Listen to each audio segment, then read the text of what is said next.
মুক্তিযুদ্ধ তো একটা বিশেষ প্রেক্ষাপটে তৈরি হয়েছিল।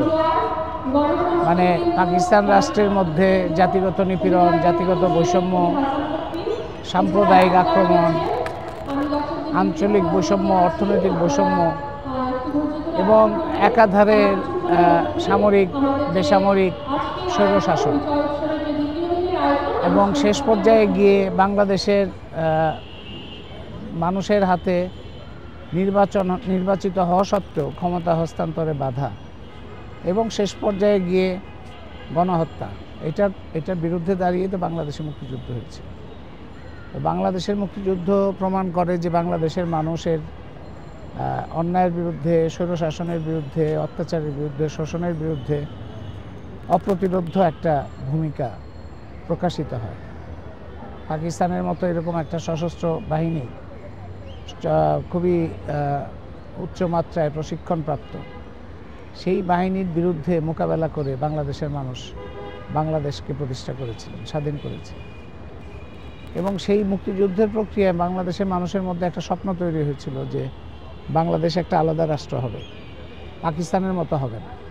মানে এখানে স্বৈরশাসন থাকবে না, গণতন্ত্র থাকবে, এখানে ধর্মের ব্যবহার থাকবে না, সকল ধর্মের মানুষ শান্তিপূর্ণভাবে থাকতে পারবে, এখানে শ্রেণী বৈষম্য থাকবে না, সকল বৈষম্যহীন একটা দেশে পরিণত হবে। এই আকাঙ্ক্ষা স্বপ্ন নিয়েই মুক্তিযুদ্ধ হয়। কিন্তু মুক্তিযুদ্ধের পরে যারা সরকারে আসে, খুবই জনপ্রিয় রাজনৈতিক নেতা শেখ মুজিবের নেতৃত্বে প্রথম সরকার, কিন্তু দেখা যায় যে একের পর এক জনস্বার্থ বিরোধী ভূমিকা নেওয়ার কারণে, ক্ষমতা কেন্দ্রীভূত করার আকাঙ্ক্ষায় শাসকরা ক্রমান্বয়ে সংবিধান সংশোধন করতে থাকে এবং একের পর এক জরুরি অবস্থা, একদলীয় শাসন, তারপরে সামরিক শাসন, এটাই চলে 90 পর্যন্ত। 90-এর গণঅভ্যুত্থানের মধ্যে দিয়ে সামরিক স্বৈরশাসনের পতন হলেও দেশে দেখা যায় যে ওই আগের ধারায় অব্যাহত থাকে। নির্বাচিত সরকারও স্বৈরশাসকের ভূমিকায় অবতীর্ণ। এবং গত 15 বছরে এই স্বৈরশাসন একটা ভয়ঙ্কর আকার নেয় এবং গত 53 বছরে এই ধরনের স্বৈরশাসনের কারণে একটা নতুন গোষ্ঠী তৈরি হয় যাদের হাতে বিপুল পরিমাণ সম্পদ কেন্দ্রীভূত হয়। শ্রেণী আধিপত্য বেড়ে যায় অনেক বেশি, শ্রেণী বৈষম্য বেড়ে যায়, ধর্মের ব্যবহার বাড়তে থাকে এবং সামরিক বেসামরিক যে বিভিন্ন ধরনের বাহিনীর আক্রমণের মধ্যে পড়ে মানুষ। দুর্নীতি একটা অসম্ভব জায়গায় চলে যায়, সম্পদ পাচার হতে থাকে এবং তাদের দুর্নীতি লুণ্ঠনের কারণে আমাদের প্রাণ প্রকৃতিও বিনাশ হতে থাকে। তো এইটার বিরুদ্ধে মানুষের মধ্যে যে ক্ষোভ, সেই ক্ষোভটাই পুঞ্জীভূত হয়েছিল এবং যখন শিক্ষার্থীদের উপরে নির্বিচার গণহত্যা শুরু হয় তখন এই মানুষের ক্ষোভটা ক্রোধে প্রকাশিত হয়। মানুষের ক্ষোভ ক্রোধে প্রকাশিত হয়ে যে গণঅভ্যুত্থানটা তৈরি হয় তার মধ্যে দিয়েই এই হাসিনা সরকারের পতন হয়।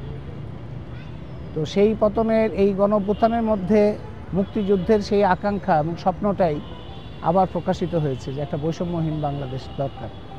তো সুতরাং এখনকার এই সময়ে এই তাগিদটা স্পষ্ট হয়েছে যে বাংলাদেশে বৈষম্যবাদী রাজনীতির একটা পতন ঘটাতে হবে।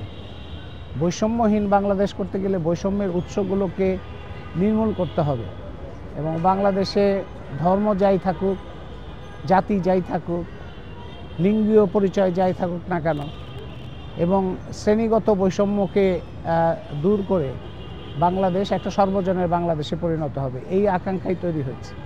সুতরাং আমি বলবো যে বৈষম্যবাদী রাজনীতি যারা করে, ধর্মের নামে, জাতির নামে, লিঙ্গের নামে, এমনকি শ্রেণীগত আধিপত্য রক্ষার জন্য, সেই বৈষম্যবাদী রাজনীতির পরাজয়টাই হচ্ছে বর্তমান এই বছরের মুক্তিযুদ্ধের বিজয়ের মাসের প্রধান তাগিদ এবং প্রধান ডাক।